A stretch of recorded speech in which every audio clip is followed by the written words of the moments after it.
Nous sommes essentiellement ici pour réinitialiser les relations entre les États-Unis et l'Afrique du Sud. Nous sommes des partenaires de longue date à bien des égards. Nous avons collaboré dans de nombreux domaines, qu'il s'agisse de l'espace, de l'énergie ou du commerce. Et nous avons donc besoin de revoir la dynamique de ces relations, en particulier à la lumière de certaines des annonces que vous avez faites en matière de commerce et d'investissement.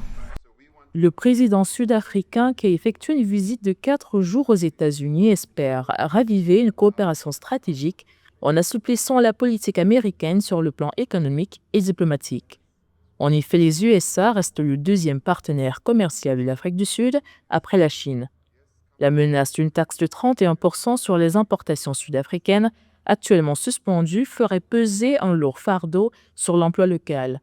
Cependant, lors des échanges, le président américain a interrompu son homologue pour diffuser une vidéo des déclarations controversées de Julius Malema, leader de l'EFF, un parti de gauche connu pour ses positions radicales censé étayer ses accusations selon lesquelles les agriculteurs blancs sud-africains seraient victimes de génocide.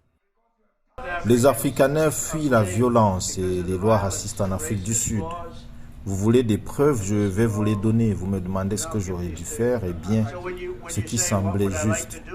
Regardez par exemple ce couple blanc sud-africain qui dit avoir été violemment attaqué. La visite du président Cyril Ramaphosa intervient après qu'une cinquantaine d'Afrikaners a été accueillie comme réfugiés aux États-Unis le 12 mai 2025.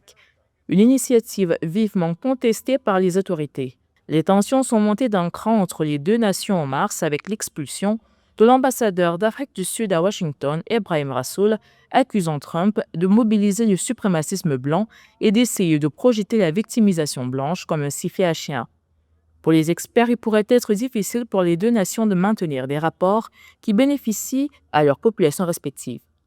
Les accusations américaines, s'il faut revenir sur celles-ci, au sujet de l'expropriation des terres, semble davantage un prétexte stratégique, d'autant plus que, bien que 7,3% de Sud-Africains, principalement blancs, possèdent plus de 70% des terres agricoles, la loi sur l'expropriation signée en janvier 2025 par Ramaphosa vise à corriger les injustices de l'apartheid. D'ailleurs, les données officielles montrent que les meurtres de fermiers blancs représentent moins de 1% de 27 000 homicides annuels en Afrique du Sud, loin de l'idée d'un génocide.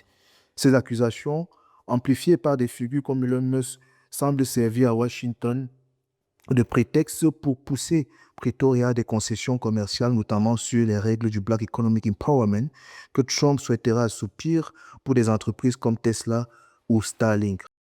L'Afrique du Sud est l'un des plus grands exportateurs dans le cadre de l'African Growth and Opportunity Act, AGWA, générant environ 2,7 milliards de dollars de revenus en 2023, principalement grâce à la vente de véhicules, de bijoux et de métaux. Le président Ramaphosa, optimiste, a souligné que les discussions se poursuivront sur plusieurs questions clés, notamment le flux d'investissement, les structures tarifaires et l'accès au marché américain.